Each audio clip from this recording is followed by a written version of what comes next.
की कमजोरी बर्दाश्त हुई है, इस बात पे गौर करो। आज किसी के पास नफरत की दुकान है तो किसी के पास मोहब्बत की दुकान है। एक कह रहा है कि मेरे पास मोहब्बत है। अरे तुम्हारे पास मोहब्बत है तो भागलपुर का फिसाद मोहब्बत की निशानी था?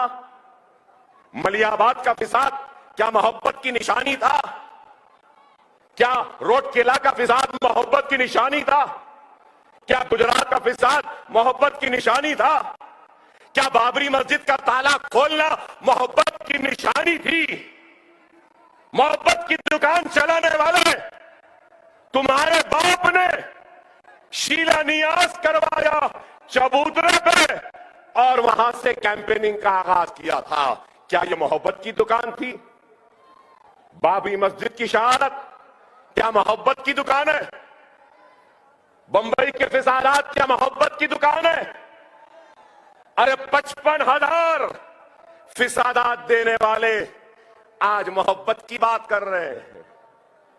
अरे मैं तो कहूंगा मोहब्बत की दुकान भी इनके पास है, नफरत की दुकान भी इनके पास है और खामोश रहने की दुकान भी इनके पास है। सब इनके पास है। शायद दुनिया नहीं जानती, दुनिया जानती है इंदिरा गांधी के कारनामों को और खिदमात को भी। दुनिया जानती है राजीव गांधी के भी कारनामे और खिदमात को। दुनिया जानती है राहुल गांधी और सोनिया गांधी के भी खिदमात व काम को। बड़ी तकलीफ हुई जब मैंने पूछा कि वो कहां से आई। मुझसे कहा कि मैं महाराष्ट्र से आया। अरे मैं हिंदुस्तान में पैदा हुआ, मेरा बाप हिंदुस्तान में पैदा हुए, मेरे दादा हिंदुस्तान में पैदा हुए, मेरे परदादा हिंदुस्तान में पैदा हुए, मेरे सगर दादा हिंदुस्तान में पैदा हुए, मेरे दादा के दादा हिंदुस्तान में पैदा हुए, मेरे सगर दादा के सगर दादा भी हिंदुस्तान में पैदा हुए। मैं पूछना चाहता हूं राहुल गांधी साहब, आपकी वालिदा मोहतरमा कहां पैदा हुई? तो बुरा क्यों दिख रहा? आपने मुझसे कहा मैं महाराष्ट्र से आया। मैं पूछ रहा हूं आप कहां से आए? आप सब बोलेंगे और हम कुछ नहीं बोलना। अरे हम भी अलग में जबान रखते हैं, याद रखो। अगर हिंदुस्तान में लिंचिंग हो रही है, अदाब बंद करने की बात की जा रही है, अगर हिंदुस्तान में हिजाब पर पाबंदी है, तो मैं कहूंगा हैदराबाद में हमारा इत्तेहाद, तेलंगाना में हमारा इत्तेहाद इतना ताकतवर है कि किसी की मां नहीं जनी जो हमारी अज़ा को बंद करे। कोई हमारे बच्चियों के हिजाब को नहीं छीन सकता। ये हमारी ताकत है। खुदारा इस बात को समझो, हालात को समझो कि हालात किस तरफ हैं। अगर आज हम मुनज़्ज़म नहीं होंगे, मुत्तहिद नहीं होंगे, तो फिर दुश्मन कामयाब होगा। अरे आज मैं फिर से कह रहा हूं कि मोहब्बत की दुकान भी इनके पास, नफरत की दुकान भी इनके पास। कांग्रेस का सदर कौन है? हम महाराष्ट्र से आए बोले ना, इनका सदर कहां से आया? आरएसएस से आया। राहुल गांधी बोल रहे हैं एमआईएम बीजेपी की बी टीम है, एमआईएम ऐसी है, हम जहां जाते हैं हमारे पीछे जाती है, वोट काटती है। ओहो, तुम उतनी दूर से एमआईएम को देख रहे हैं, अपने बाजू चड्डी और निक्कर पहना आरएसएस का आदमी खड़ा है, वो नहीं दिखाई दे रहा। राहुल गांधी, रेवंत रेड्डी आरएसएस का। और आज कमजोर होती हुई बीजेपी को यह एहसास हुआ कि तेलंगाना में हम तो कामयाब नहीं हो सकते, तो क्या करना? माहिदा किया, सौदेबाजी हुई कि आरएसएस वाले को कांग्रेस का सदर बनाओ।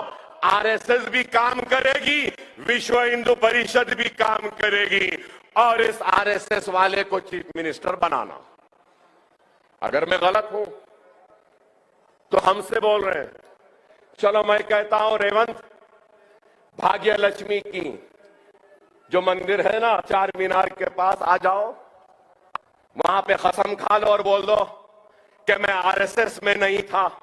कसम खा लो और कह दो कि मुझे शर्मिंदगी है आरएसएस से वाबस्ता होने पर। कसम खा लो और कह दो कि मैं आरएसएस का दुश्मन हूं, सावरकर को नहीं मानता। कसम खा के बोल दो ना, खिस्सा खत्म। कोई बोल रहे इन्हें ताकतवर हो रहा, उन्हें कमजोर हो रहे।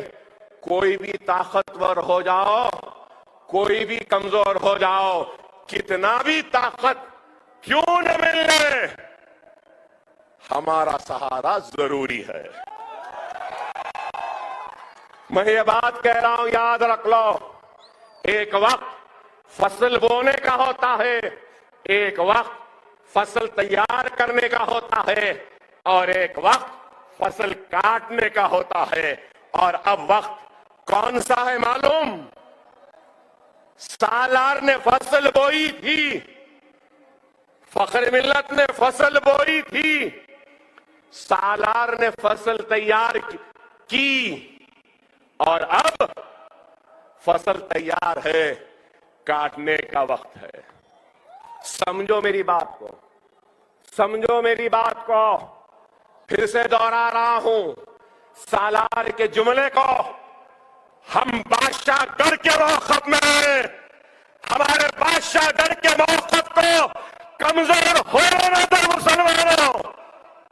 कोई भी तख्त पे हो, हमारी मर्जी के बगैर नहीं बैठ सकता। इस बात को समझो। और ये लोग हमारी ताकत को खत्म करना चाहते हैं। बादशाह गढ़ का जो मौकफ है ना, उसको खत्म करना चाहते हैं। सिर्फ एक तकरीर हुई स्कूल में तो अकबर भाई बोलने पे मजबूर हो गए। याद रख लो, मुझे अकबर भाई नहीं बोलना है, मेरे इन सारे भाइयों को भाई बोलने वाला हमको चाहिए। अकबरुद्दीन ओवैसी को शेर बनना नहीं है, अकबरुद्दीन ओवैसी को अपनी कौम को शेर बनाना है। और ये इमारतों में से एक अकबर ओवैसी नहीं, आने वाले कल में 1000 अकबर ओवैसी निकलेंगे और इनको चैलेंज करेंगे और इनसे पूछेंगे कि तुमने क्या किया। आज इल्जाम मजलिस पर और फिर इल्जाम अकबर साहब। अरे अकबर साहब को कभी शौक था, ना है, ना कभी रहेगा। अकबर का अगर कुछ शौक है तो बच्चों को पढ़ाना, अकबर का अगर कुछ शौक है तो यतीमों के सर पे हाथ रखना, अकबर का अगर कुछ शौक है तो बेवाओं की मदद करना, अकबर का कुछ शौक है तो बेसहाराओं का सहारा बनना। हमारा और कुछ नहीं। खुदारा समझो हालात किस तरफ है। इस वक्त को, इस मौके को हाथ से जाने न दो। मजलिस इत्तेहाद अल मुस्लिमीन काम कर रही, और ये इमारत मैंने अपने जेब के खर्च से बनाई। ये सालार मिल्लत एजुकेशन ट्रस्ट मजलिस इत्तेहाद अल मुस्लिमीन का नहीं है। लोग समझते हैं कि सालार मिल्लत एजुकेशन ट्रस्ट मजलिस इत्तेहाद अल मुस्लिमीन नहीं। मेरे भाई, ये सालार मिल्लत एजुकेशन ट्रस्ट अकबरुद्दीन ताला इंशाअल्लाह ताला निजामाबाद में भी ऐसी शानदार इमारत जरूर आने वाली है, निजामाबाद में भी आएगी। आज अकबर ओवैसी जो काम कर रहा है, मुखालिफीन मजलिस तनकीद करो, जरूर करो तनकीद, मगर ऐसा काम करके तनकीद करो, कुछ करके तनकीद करो। ये लोग करते कुछ नहीं है, लेकिन सिर्फ इल्जाम लगाना, मजलिस पे तोहमत लगाना। अरे आज हमारे स्कूल्स में 100 यतीम बच्चे, मालूम आपको? आज ये बिल्डिंग का इफ्तिताह अकबरुद्दीन ओवैसी ने नहीं किया, मैंने नहीं किया, रिबन मैंने नहीं काटी। एक यतीम बच्चे से मैंने इस इमारत के बिल्डिंग की रिबन कटवाई, और उस बच्चे का नाम मोहम्मद इब्राहिम है, जो जहांगीर नगर का रहने वाला है। उसका बाप नहीं है, परेशान था। मेरे पास आई उसकी मां कि अकबर भाई, मेरे बच्चे हैं, बाप नहीं है, पढ़ा नहीं सक रही। तो मैंने उस बच्चे को दाखिला दिया। अरे हमारे स्कूलों में 500 से ज्यादा यतीम बच्चे ज़ैर तालीम है। नफरत करने वालों, मजलिस पे तनकीद करने वाले, तुम चाहे जितना तनकीद करते कर लो, इल्जाम लगाते लगा लो, मेरे साथ तो इन यतीमों की दुआ है। अरे मैं जिंदा हूं तो दुआएं हैं कि जो जिंदा हूं। हम सनत में भी जाएंगे, एक अपैरल इंडस्ट्री भी हम डाल रहे हैं।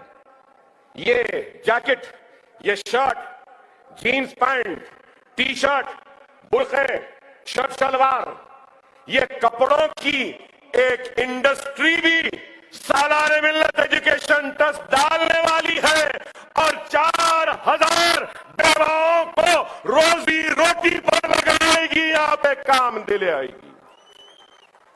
हम न सिर्फ इंडस्ट्री में, स्मॉल स्केल इंडस्ट्रीज में भी जा रहे हैं।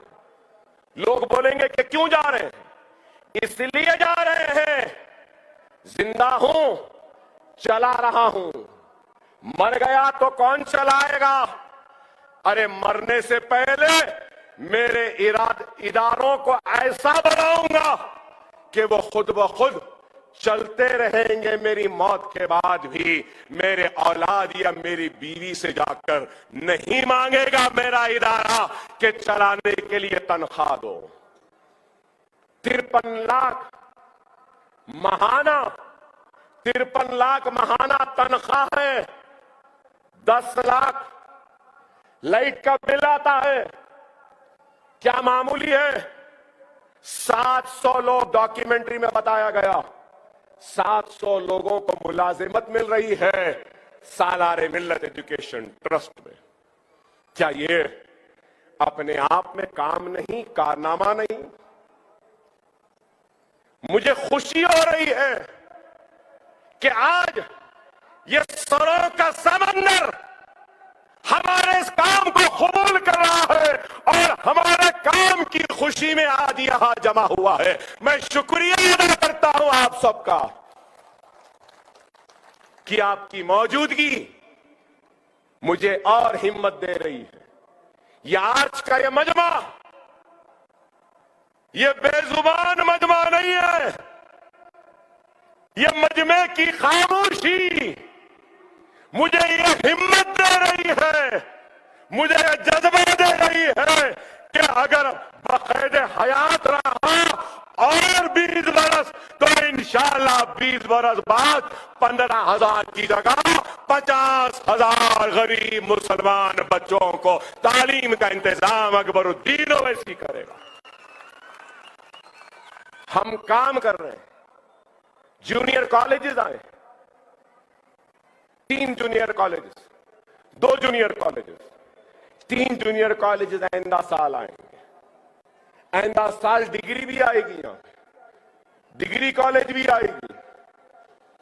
और जूनियर होने दो, डिग्री होने दो।